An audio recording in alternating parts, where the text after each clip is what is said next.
Hello, Sian. I love that video. Oh my God. Whenever I watch that video, sorry, I only did that video yesterday. I know when you sent it to me and I just love it. It's such a happy video, isn't it? Like where you see everyone like dancing on the mountain and I remember getting that sent in the office and just being like, that embodies everything we're about. So thanks for putting that on. Hi, That's Keith. completely it. And if you missed that video, I will put it on at the end as well so you can see it again. But the video's there to kind of promote what we're trying to promote this month in terms of our new strap line, if you like, for April. So we came up with a new strap line, Travel with New Friends. And this show, the Bucket List Adventure Travel Show today, is going to kind of be talking about solo travel and group travel and the differences. And Sian's come on as well because, you pretty much started your traveling journey as a solo traveler, but joining on to group trips, didn't you? Absolutely. And can I just say how thrilled I am that you finally let me come on a live. Normally, I'm not. I mean, Jake's wandering around Marrakesh at the minute, so we thought it would be a bit of a tight one to get him on. So there was a gap in the show reel, so we thought we'd get you in today. So I'm glad I'm useful in some ways in the company. It's great to come on and talk about that. And I think that the subject of meeting new friends on trips is just it's something we know happens and we love seeing, but we haven't probably talked about it as much as we should do. We kind of picked up on this late last year when we had a group come back from was it a Kili trip? Am I right? It was my Kili trip, wasn't it, last September? Yeah. And they all rebooked onto another trip altogether. And then Jake took a group away, and again they all booked on to a Mount Toubkal climb next year. And we were like, hang on a minute, that there's something in this. It's more than just travel now. It's about people creating connections. And I've got some thoughts as to why that might be. But yeah, that's kind of the reasoning behind our strapline. And I think we've seen a lot more, like you say, we have seen a lot more of it. I mean, I know when I originally set it up, it was kind of never really. And again, this only came about at the end of last year when we really started looking at our trip demographics, like who was booking on our trips, what age were booking on our trips, how many people were rebooking. And it threw up some like really interesting stats that kind of gave us something to think about, didn't it? And it was interesting that 75% of our customers book their first trip with us as a solo traveler, i.e. they've joined the group trip, but they know nobody else on that trip. And then the other interesting one was, I think it was the 82% of people that then rebook a trip with us again. So obviously it shows we're doing something right. No, you're right. I think, we talk about the COVID era for us quite a bit in the travel industry, well, in all industries, if I'm honest. But kind of what it did for us. And I think people have come out of that. They've gone back to travel and they've gone, no, I really, really like this. And actually, my friends, people I've traveled with previously might not be in either a financial position to travel anymore. They may have gone off and, their life situation may have changed somewhat, but people aren't willing to wait around anymore to have somebody to go with them. And quite right. I mean, that's exactly why I started traveling solo. And I know you want to talk a bit about that today, Keith. Yeah, so let's just start with that then. Oh, okay, straight in. So I never traveled as as somebody who typically would do the backpacking thing. I always sort of looked at them and wistfully wanted to. But I actually had my children quite young. So I had my first child when I was 21. I had another child at 25. And so by the time I was 30, I already had 3 kids and, was settled down and kind of traveling was well off of the agenda.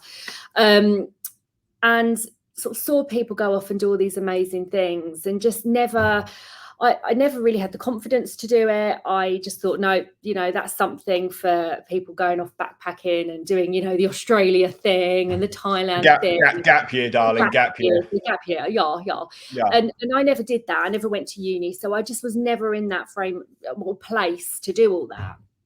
And it was only when I got divorced in my early 30s and my kids started spending extended period of time with their dad, like in the holidays or whatever, that all of a sudden I had this time. And I remember the first time I realized, oh my God, I'm going to have like 2 weeks. They're going away with their dad. I've never had 2 weeks. You know, like I said, I was a mum from quite early on at 21, and I'd never had just time where I could just be me. And I remember thinking, right, okay, I've got 2 weeks. What do I want to do? And I think I put it on my social media at that time. I was like, right, I've got 2 weeks without the kids. What would you do? And people were like, oh, clean out the kitchen cupboards. You know, I'd sort their room out. I'd get all the clothes out that don't fit. I was like, sod that. Like, absolutely not. And someone else said, I'd go to Bali on a retreat. And that's what started me thinking, oh, maybe I could just get on a plane and do all these things. So I started thinking, who could I go with? And at that point, you know, early 30s, most of my friends had just got married and had just started having babies. So the idea of asking any of my friends to come away with me for 2 weeks was just completely out of the question. There was nobody that sprung to mind. And I thought, well, that's kind of that then. And it's only when somebody else said to me, well, why don't you just join one of these group tours? And at the time, I didn't even know companies did that sort of thing. So when I started researching, I phoned up a travel company, said, I've got these dates, where can I go? Like, what group tours are they? And they came back with a trip from Jakarta through Java, West Java, all the way down to Ubud in Bali. And it was a 2-week trip that took in the jungle, the beach, the city of Jakarta. Like, there was so much in it, and I was terrified, but I just pressed book now, and the rest is history. That was kind of how I got into it, and I have not stopped since. I know people kind of throw it around there, but it really was life-changing for me to go on that trip. I'm not going to lie, I was terrified when I got on the plane. It was another company. Apparently, Keith, I don't know whether you know this, but other group travel operators do exist out there. We didn't talk about them. Never seen them before. So they were one of these that just do, you have to get to your destination. So I had to get myself from London to Jakarta, get out of Jakarta airport and find a taxi. I was proper scared. I'm not going to lie. I was on the plane and I was trying not to cry, but my shoulders were going, thinking, what am I doing? This is nuts. Like, I shouldn't be doing this. And and your holidays before that had been like Florida like Spain for a week with the kids and all inclusive, that sort of stuff. You know, I'd never done this sort of stuff, let alone go to Southeast Asia. Like, this was a complete culture shock. So got myself to Jakarta airport and was terrified that I was going to be ripped off with a taxi. I probably was, if I'm completely honest, because I had to get myself to this hotel, clutching my piece of paper like, oh my God. But got there, and it was amazing. I met some incredible people on that trip, and they were all solo travelers. We toured around together. We saw the best bits of that Jakarta to Ubud route in Indonesia. And I did things on that trip that I couldn't believe I did. So it was almost like I'd been plucked out of my comfort zone, and it was like, anything's possible. Well, I've done this now. You know, I did things like cliff jumping. You know, I I'm just, a mum of 3 at that point. I've never jumped off a cliff in my life. I'll sod it, I'll jump off a cliff. And then one thing that really sticks in my head is we were on these kind of raft boats going through a beautiful river and got into a canyon. And I'd spied at the side of the canyon some snakes. Proper shit myself because I hate snakes. You know how much I hate snakes. And then about a mile further down, we stopped, and he said, "Oh, you can jump out and swim." And I was like, "But there's snakes back there." And he was like, they won't, they're at the side, like they don't. He said something like, "Oh, they don't come down this far." And I remember thinking, right, if I don't jump off this boat now, I will never be back in the Green Canyon again, and I won't be able to say that I swam in this wonderful water. And it just gave me that kind of just do it mentality, which kind of has stuck with me ever since. So yeah, that was the first one, and there's been many, many, many more since then. And then obviously you found a really good company to come along with as well. And you'd done, before you came involved with the bucket list company, you had been on a few bucket list trips, which is where we actually started discussing you joining in and doing that as well. So you have, and in terms of like the different style of trips, like obviously we currently do offer, and we do offer the, we'll meet you at the UK airport and we'll travel out as a group, and there'll be the UK leader with you. How do you feel that differs from the style that you started doing? Yeah, so there's pros and cons to both, is what I would say. And whenever anyone phones the office and talks to us about whether they should book land only or whether they should book the fully inclusive package where our guide meets them at the UK airport and takes them over, I kind of talk through what sort of traveller they are. If they're, somebody that just wants it all done for them, which I'd say 80% of our guests are, I would suggest that they book on their fully inclusive package. Like I would have loved that for Indonesia. I think it would have taken away that stress. And I'm quite a self-sufficient person, Keith. You know me. Like I made it there, but it was scary, and I was nervous, and it would have been lovely to have had something like, we do these WhatsApp groups before the trip starts, and we kind of share details of where we're going to be, and where they're in our bucket list gear, and we meet the guests. Like, just to know, all you have to do, Sian, is get yourself to Heathrow Airport, and we will be there in our bucket list tops. I'd be like, amazing, yeah. Oh, totally up for that.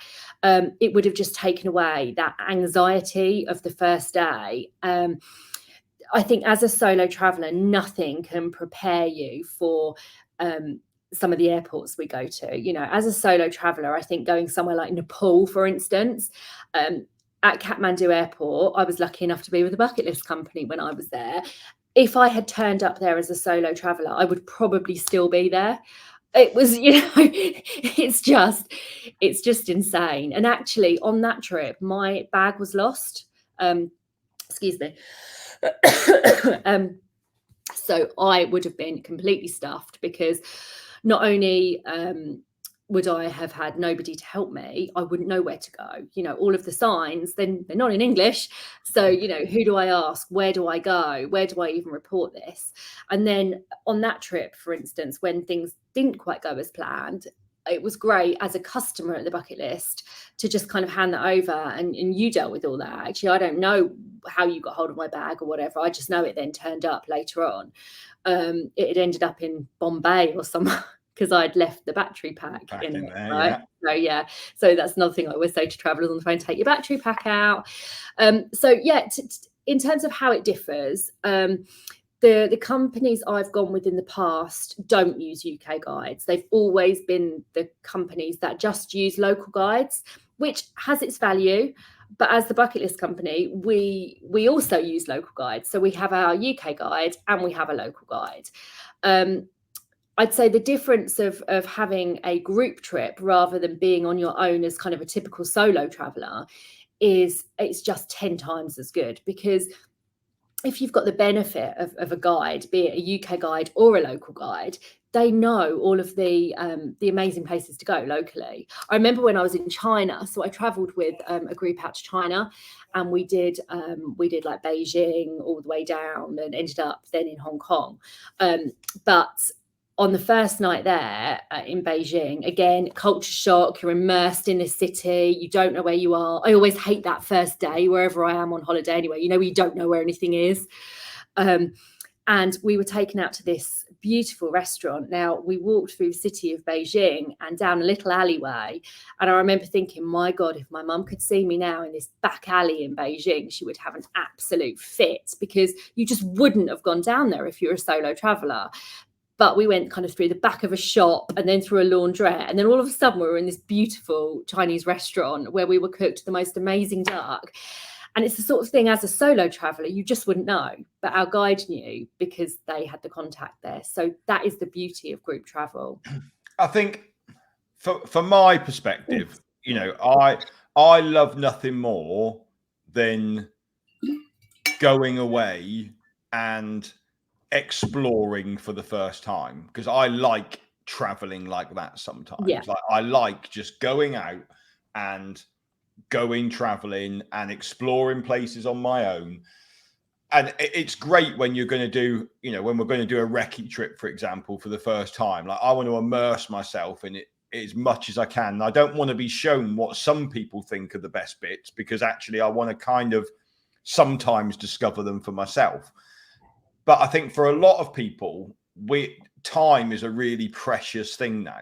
That, you know, it's okay if you're going off on a, you know, you're going traveling for 6 months, you've got the time to make those mistakes. But if you've only going somewhere for 7 days, 10 days, 14 days, like, you haven't really got the time to sit back, I don't think, and go, well, what shall I do today? Because by the time you've made that decision, you've wasted half of the day sometimes.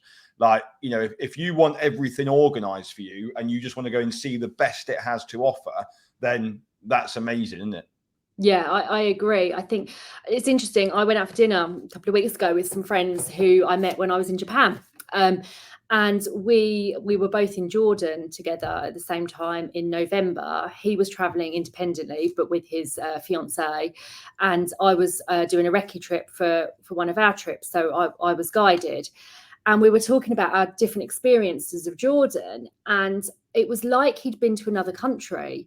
He was saying things like, oh, you know, I didn't think much of a man. And I was like, really? Like, God, did you not see whatever? And he was like, no, we didn't know about that. And what about Jerash? Oh, you know, he said there wasn't really much. And I was like, oh my God, it was amazing. Like, and it was like we'd gone deeper because we knew the quirks, and the guide that I had there showed us the quirks. Although one thing I will say about our trips, Keith, and I think it's really important to mention this, is one of the things we have developed is this phrase at the Bucket List Company about saying no to tick box tourism.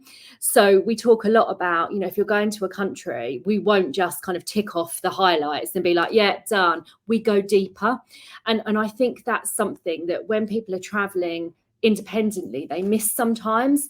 You know, this guy had gone to Jordan, maybe was ticking off Petra, tick, you know, done that, and a couple of other things, Petra by night, yeah, tick, a couple of hikes, yeah, whatever, Dead Sea, tick, Wadi Rum, tick. There's so much more to Jordan. And actually, I'm going to be talking about that on Thursday with Dave. So I'm just going to do a little plug for that on our Jordan Jibber Jabber. It's really hard to say that. Yeah. Jordan Jibber Jabber. You came up with it. I know. Jordan Jibber Jabber on Thursday. And yeah, so using guides and using a company that has links to the areas you're traveling in doesn't take away your independence, but it just gives you a bit of a deeper dive into the country. The other thing we do on our trips is people have free time. They are more than able, if they don't want to come out for dinner in the evening with a group, go off and do something, or on a free afternoon, speak to the local guide and ask if there's something else they can go and do, and we'll signpost them to that. So it's not that people are coming on our trips and being directed every moment of their trip as well, which I think sometimes the independent traveller thinks that's what it's going to be like. Yeah. That's to answer your question. Yeah, I think that's there's a couple of comments coming as well. Actually, we'll just go through those. Jake says that the group says hi from Morocco, so he can't even give up on being on it. Like, he's still checking in to make sure. He's checking in to make sure I don't do as good a job as him, so he can have it back next week. That's what this is.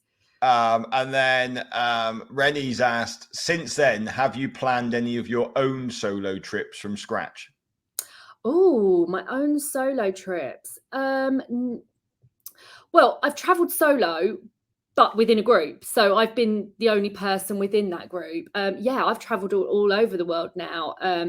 China, India, Nepal, Japan, most of Europe, Costa Rica. Where did I go over Christmas? Colombia, Canada last year, Colombia over New Year.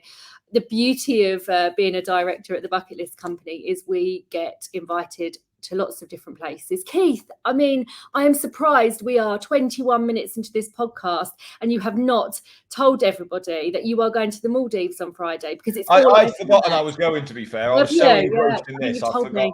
I forgot I was going, but yeah, I am going. So yes, I have travelled extensively and continue to do so. I'm off to Peru this summer, although I'm on a group tour. I'm taking my children to recce out something that might well be coming. Sorry, I'm not allowed to say that. So it might be coming from the Bucket List Company next year. What else? Croatia, Jordan, as I've said, loads of places. But actually, independently, my partner and I travel sometimes on our own, but we actually much prefer to be part of a group now for exactly the reasons I've said. However, I haven't booked with any other companies, just with a Bucket List Company. So Reddy then says, so the planning is fallen to the group organizer. I would say probably, that's already done beforehand, isn't it? The itineraries are pretty much, set with our local companies that we use. Like, we've been out and we've done all that work previously to make sure what's in the itinerary is what we think is the best itinerary we can put together for that. Another question that Rennie asked. Can I just touch on that? Sorry, just on that one. So Jake in the office, head of product, he puts all of our itineraries together, really with in-depth knowledge of those areas, talking to our in-country partners. But it's really, really important, Keith, to mention on that, having travelled with other group organisers, sometimes itineraries with those companies are very, very strictly laid out. And for instance, if you have inclement weather on one day, it's very difficult for them to change their itineraries because they have to go by them. One thing from traveling with the Bucket List Company, both as a guide and as a passenger, is flexibility. Traveling is so you just can't guess what's going to happen, whether it's weather, whether it's something going wrong with a passenger, anything, late flights. Our trips, we try to adjust them as we go along. So yes, it falls to the group leader, and they are fairly flexible around where we can be on trips if we can change things. Thinking back to Jordan, we had an issue with one of the treks one day, so Dave just flipped the days round, and it worked really, really nicely for both our guests and our partner that was delivering that. I think that's really important. Yeah. And then the other question that Rennie's asked is, what is a good way to always have network data with you, to be able to use apps like Google Translate, Google Lens, keep connected on Facebook, etc.? And then James commented saying, that's a good question. I can never get my phone to work on local SIM cards. I mean, I personally have never had a problem with a local SIM card. It has always worked. I'm currently, my contract's with Vodafone, and for a lot of the destinations that we visit, I can use my Vodafone phone, and it costs me £6 a day basically to have access to my internet, everything, and use the local network. When I go to the place that I'm going to on Friday that I'm not allowed to mention, I can't use my phone there because it is just too expensive to use it. So I'm actually going to try this new eSIM thing that you prepay before you go, and you don't actually get any, you can't use your phone and messages, but you can use data, and you basically prepay it. So when you arrive in country, the app gives you your phone and puts you onto a data network, and you prepay that before you go. So that's kind of what I'm planning on doing for the Maldives on Friday. Other destinations like Nepal, for example, you can't. Again, it's really expensive to use a UK phone. You know, you're paying like £1 a megabyte or something. You would rack up a bill very, very quickly. I have always used a local SIM in Nepal without any problems on my iPhone. I've got the travel package that EE provide. Again, it's a minimal amount each month, but it just means I can use it in most countries. Erica came back from Cuba recently and had huge issues over there, but I just think that's just the nature of the country. And usually, usually I'd if I couldn't get on my EE network, I'd deal with a local SIM, but I've never had any problems with it. I mean, some phones you can get used to have a dual SIM, so you could keep your normal SIM in and then put a local one in. I mean, Wi-Fi now is so, prominent around the world that actually, you go into a cafe, they almost come up and give you the Wi-Fi password as soon as you sit down. So I think, people are used to, going into a cafe for a coffee, etc., and then go from there. I think as well, Google Translate works offline. I'm pretty sure it works offline. And I would also say, it's funny, I had this conversation in the hairdressers last week with a young girl who was flying over to the States, and she said, she was asking, I haven't flown on Virgin before. Can you get Wi-Fi on the plane? And I said, you know what? They say you can, but it's crap and you can never get on it. And I always love, actually, when I'm on a plane, the fact I feel like no one can get hold of me. And we don't have that very often in life anymore, do we? No. We don't have that downtime.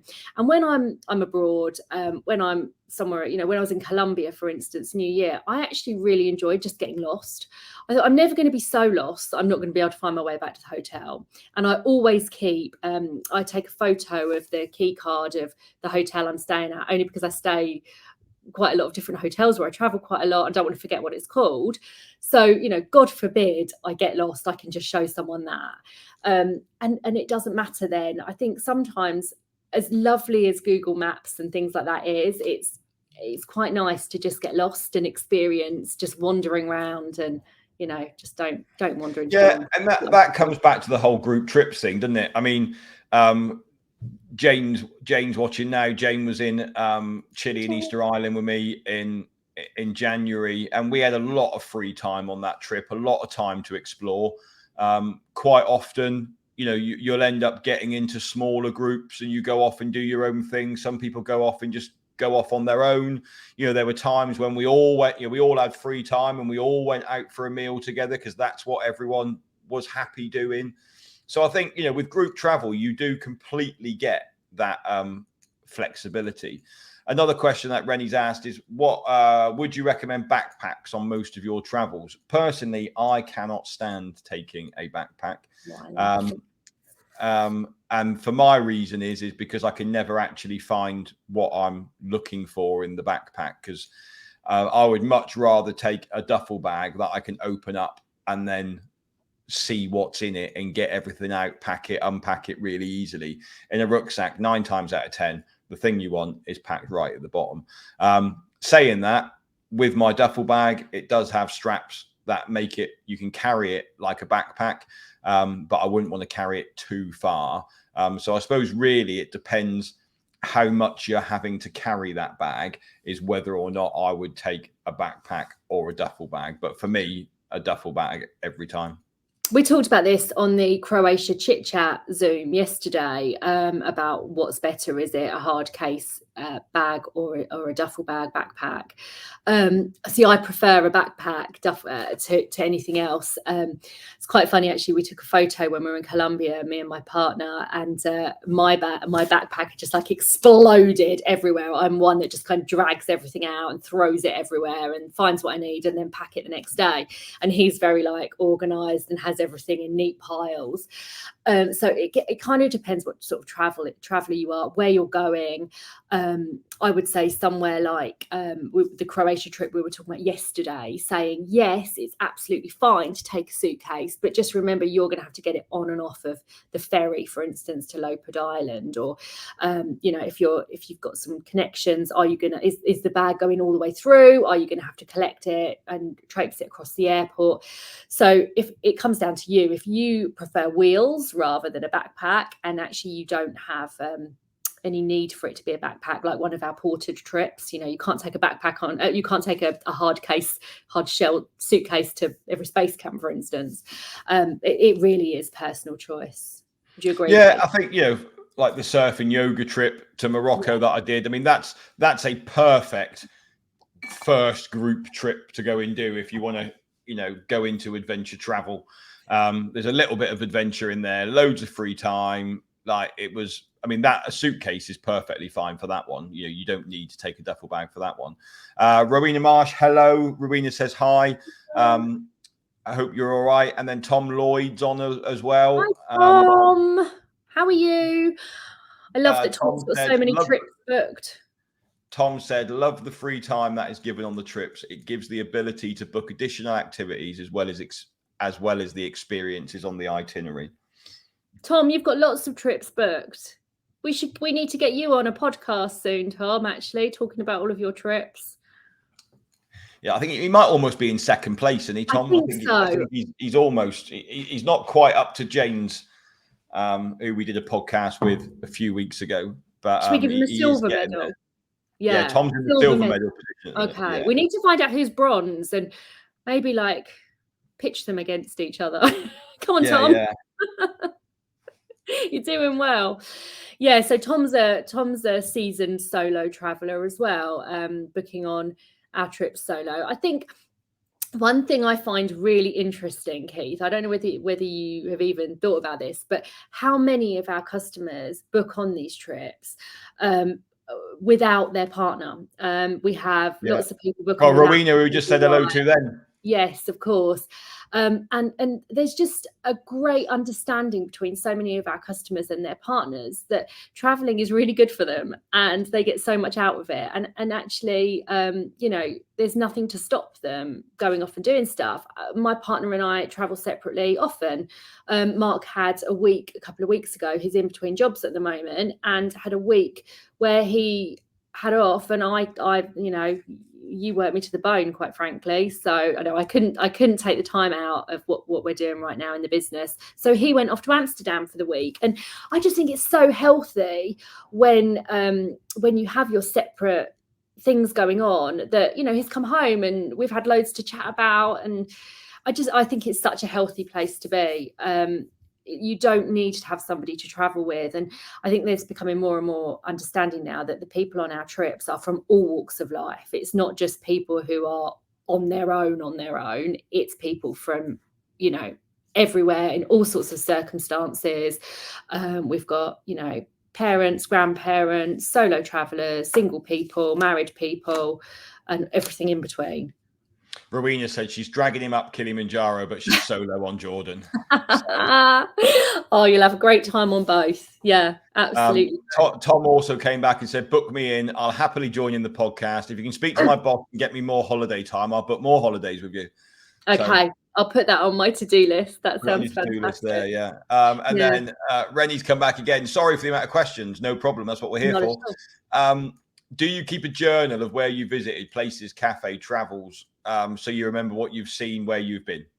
Yeah, I try to. So what I do is I've got my phone, and on the trips, I do a little voice note every day.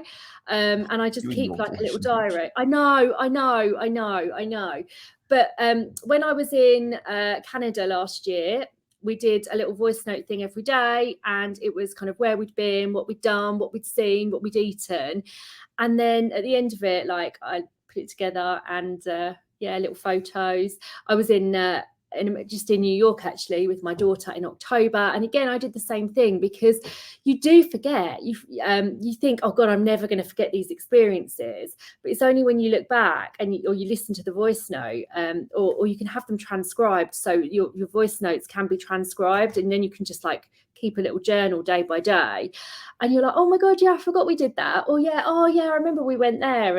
And Jordan in November, I did it. We had a great time in Jordan, and it's lovely because we've got a little memento of that. It was a special trip. I got engaged on the trip as well. So yeah, I did have my partner with me. We didn't do it over Zoom, like that would have been weird. But so he was there for the weekend before I spent the week there with some of our guests, and I've got a little memento of that day, like all of the things leading up to it that otherwise I wouldn't have had. So yeah, keep a little journal. And I just put things in like, we woke up early, we went out on a trek, we did this, we then stopped for lunch, and we had whatever, like even the names for things, like I know now because I kept that we had maklaba for lunch. And I think you would have had it and gone, yeah, I'll definitely remember the word for that. And of course you wouldn't remember the word for that if you haven't written it down. At the bucket list company anyway, after all of our trips, we pull together reports of what we've done, so that's quite nice to keep as well. But a little journal with some photos and some funny memories, like things that happened.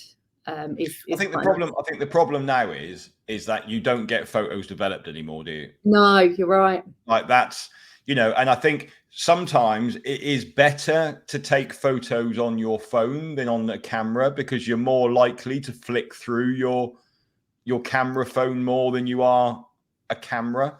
But I mean, I know I come back from trips sometimes and I really like taking photos.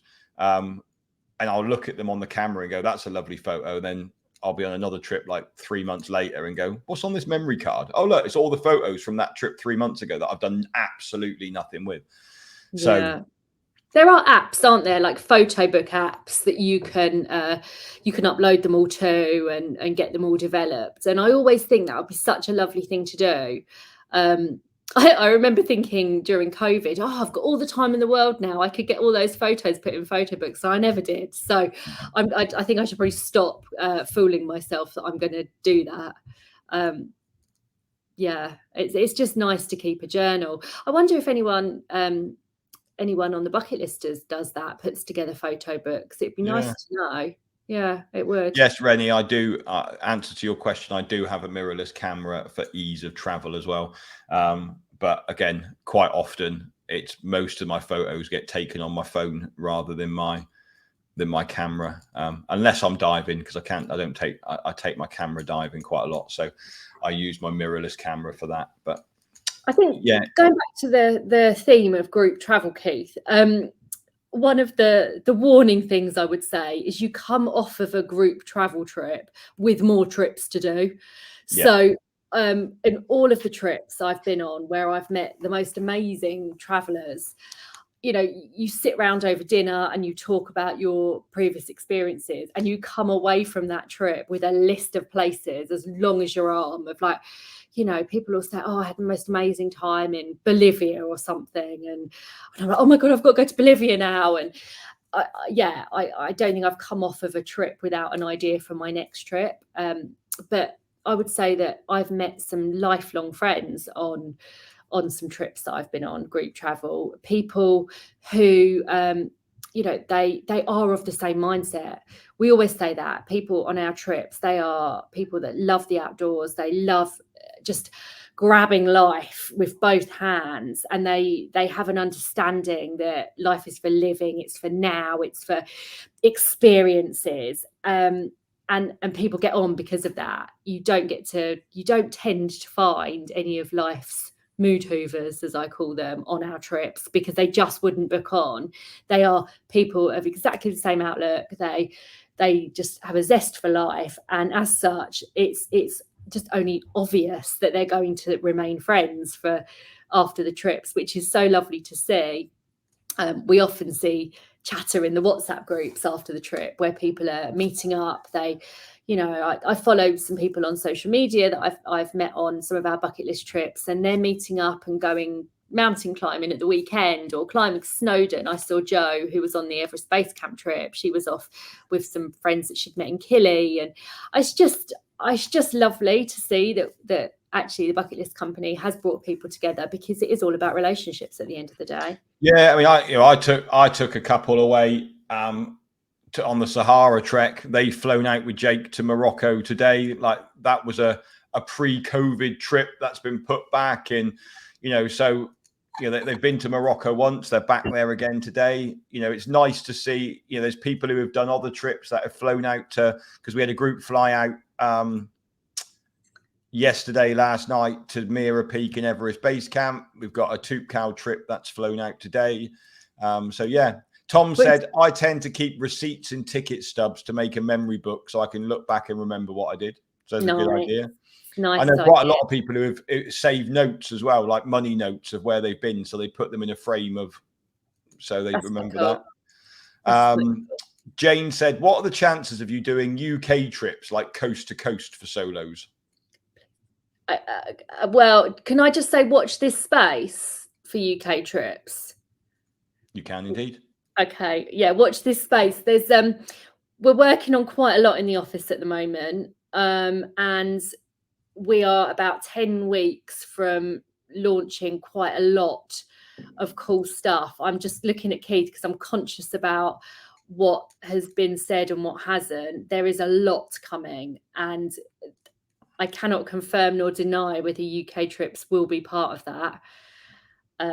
But yeah, watch this space. It's exciting. See, that's why we didn't. That's why we didn't used to let you on these, because you were worried what you were going to let out. But you've done. I'm just so excited about it all. And we are doing a Facebook Live about the new stuff that's coming out, aren't we? Yeah. It's in the diary and it's coming. On the list. And yeah, I'm super excited about it, and I'm excited to talk to all of our customers about it. I mean, one thing I would say about the Bucket List Company is that we love our relationships that we've built with our customers. It's one of our core values. Like we just love speaking to you all. It's why Keith started these lives, why him and Jake come on here quite a lot, and just enjoy the back and forth with people. We love it when people phone the office. We'll respond to your emails without a shadow of a doubt. But just when people pick up the phone and talk to us and we get excited to hear about your trip, like, it's genuine excitement.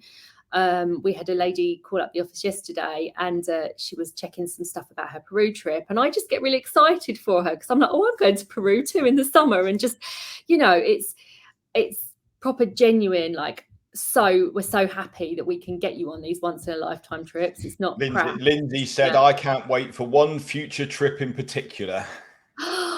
Well, I just can't confirm or deny anything right now. Well, we've already confirmed with Lindsay that it's coming. So, like, can you say what it is?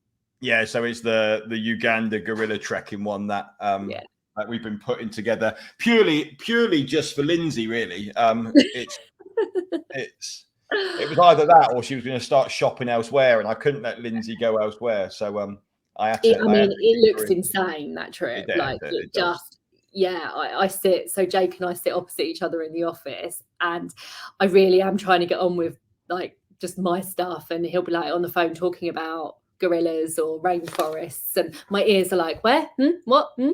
And I'm just so excited to launch these new trips. We've got some incredible places coming, and it just means that our current customers will have even more choice of places to go, and it also means that we can reach more people, which is ultimately, a great thing for us. We can keep building that bucket lister community, because I do think that group trips are the way forward. I think in a post-COVID world, people are just craving connection still. We want to spend time together. We want to be seeing the world. We're acutely aware that we're not here forever after being told it so strongly during COVID, and we just want to start experiencing life now. So I'm excited, Keith. I think I always remember that there's that meme that went round, which was like, group travel plans be like when the plan is made and there's like 50 dogs, and then 10 days before the trip they're down to 8 dogs, and then they're down to like 3 days before the trip and there's 3 dogs, and then when you go on the trip there's only you left, because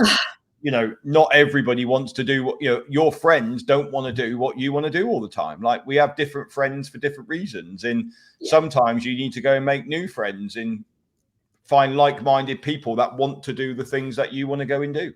Yeah, absolutely. There's a big world out there full of people who do want to do your thing. If your network doesn't, then that shouldn't stop you. I mean, God, I can't imagine looking back in several years' time and wishing that I'd done this stuff. It would just, it would be awful. And unfortunately, it does happen. People miss out because their network don't want to do it. Like I said, when I started traveling in my mid-30s, most of my friends were at that point settling down and having babies. And if I'd turned around and gone, well, it's obviously not for me, then I would have missed out on this, well, quite frankly, this world of opportunity. And it is a big old world out there. It's the biggest teacher. I learned so much, not just about the world, but about myself, about what I can actually achieve when I put my mind to it. And to be able to say to my children, mummy's done every space camp. Mummy went away for a week when you were with dad. Have you done every space camp? Space camp, Keith, yeah. Mummy's learned to scuba dive this week. What a wonderful example to my children that mummy is actually taking life and giving it a shake and not being a conventional, just letting life slip me by, which is what we say on the website. Don't let life slip you by, because I can't believe I'm 43, so no, 42. What am I? 42. And it seems to all be going very quickly. I'm acutely aware that time seems to be speeding up at the moment. Does everyone else? And I think as well, though, like you say, like my children are like really blasé about it, because that someone be like, "Where's your dad?" "Oh, he's up Kilimanjaro." Like it's like, "Oh yeah, he's off to the Maldives. He's off here." He's like, and one of the nicest things that like I've done for my kids recently is I didn't want to do it, because they set up this thing on our phones, this group thing where everyone can be tracked. Like, and I was like, I don't want to be tracked. Like, I can hide in the pub and no one knows where I am. Like, but actually, like, I did sign up for it. And my wife was saying the other day, it's lovely when you're away and they'll like zoom in and see where you are and then like look at what you're doing. And like for me, like I always remember there's a picture somewhere in one of the archives, and I was doing a Kilimanjaro trip, and we had gone to see a local community before we'd gone on the mountain, or after we'd finished the mountain, or whichever way it was. And we'd gone into this school, and I had FaceTimed the kids, my kids, and then the Tanzanian kids in the school came and took my phone off me, and then were just like running around laughing, like, and they were just trying to have this conversation.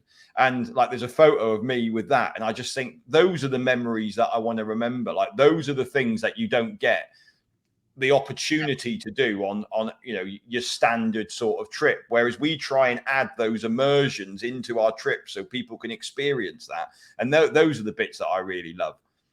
Yeah, absolutely. I think taking my children to Costa Rica was pretty cool as well, and giving them that experience and just showing them that not all children are as fortunate as they are to have just a very normal life in the UK, and just how different things are. They don't realise, though. They like you said, called the blasé thing. We were in a taxi the other day, and the taxi driver said, "Oh, you've got a holiday booked." And I think he was expecting us to say, "Oh yeah, we're going to do 2 weeks all inclusive in Spain." And Izzy was like, "Oh yes, we're going to Peru, to Machu Picchu." Just like, going to Peru. They don't realise how lucky they are. No, I mean, I took a photo last year on Everest Base Camp, and it was of two lads at Tengboche, and there was a little one, and obviously his older brother or something, and he was pulling him around in a box like a sled.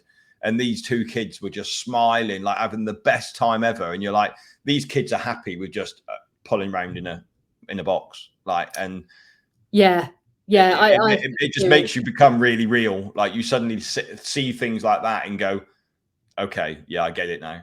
Like, you don't need India, to have... I saw some kids and they were playing with a stick and an old tire. And it was such a moment. I was like, oh my God, my kids get annoyed if the iPad's not charged, and these kids they're so content. So yeah, absolutely. Renee's just mentioned your favorite go-to never leave behind travel essential tool or accessory. I have a few things that I never leave behind when I'm traveling. Straighteners, curlers. No, absolutely not. God. No, I will always take my travel pillow. always, because I'm a on-plane sleeper. I like fall asleep second the plane, well, actually it hasn't even taken off and I'm asleep. So my little neck pillow thing. I always take my multi-way travel plug thing, because I'm terrible at looking up what sort of plug to take, and this just does everything. And the third thing I always take, which always makes me think of Dave Blower, is hand sanitizer.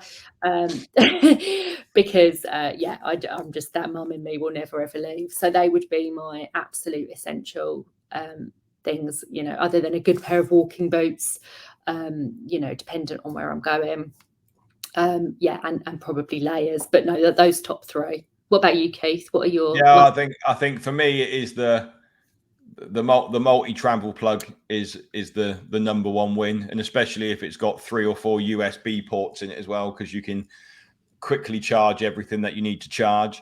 Obviously, a camera of some type, whether it's a GoPro, whether it's my mirrorless camera, whether it's my phone, I've always got that with me. And then my noise cancelling headphones.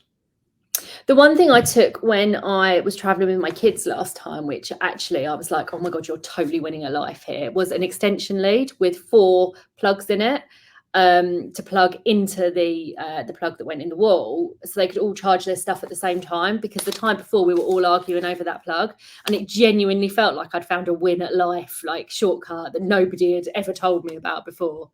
So yeah, my 4-port extension lead if I'm traveling with them. Well, that's it. Okay. Well, I think we've almost come to the end. Yeah. We've answered all the questions. I don't think there's anything else in there that we've missed. No, that was a good chat, Keith. Thank you. That was a very good chat. So, I mean, just moving on from that, as we said, we started off this with our video with regards to travel with new friends. And that's kind of what this was about, really, was getting people to realize that actually you've got a whole group of new friends out there that you didn't even know about, and travel does bring you together with that. And to help you get onto one of our trips, we have got an offer for April, which is if you use the promo code FRIENDS, then you can secure any of your trips for just £5, saving you £195 when you book. And that's there till the end of April. But like I say, we are always in the office. We're always there to answer questions. We come on here and you can ask us, but if you go away and go, oh, and even if you're watching this afterwards, if you put your question in the comment, we will come back and answer it in the comments, even if you're not watching this live. So don't think, oh, I've missed out on the opportunity to ask that, because you will be able to. So like I said, if you are interested in signing up for a bucket list trip, meeting your new friends, then you can use the promo code FRIENDS until the end of April. Well, Sian, thanks very much. It's been a pleasure having you on. Seeing the Friends coming along the bottom, I want to kind of sing the Friends theme tune. Like, oh. And on that note, we're going to soon leave there. But thanks ever so much for coming on and watching, the people who were on.